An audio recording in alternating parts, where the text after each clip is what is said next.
আসসালামু আলাইকুম এভরিওয়ান, কেমন আছেন সবাই? আশা করি সবাই ভালো আছেন। আমি আলহামদুলিল্লাহ ভালো।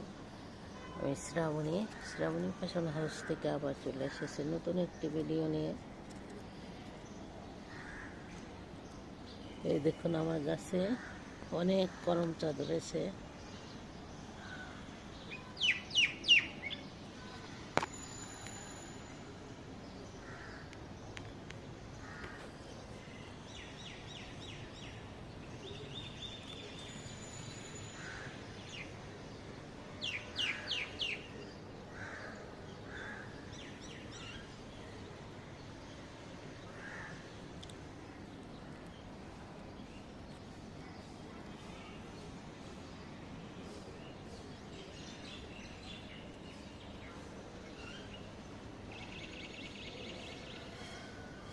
করমচা ফলটা অনেক কষ, কিন্তু পাকলে কিন্তু অনেক মজা লাগে।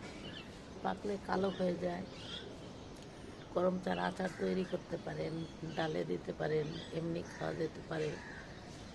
টক, অনেক টক এবং কষ থাকে। পাকলে কিন্তু অনেক মজা। পাকলে কালো হয়ে যায়, মজাই লাগে।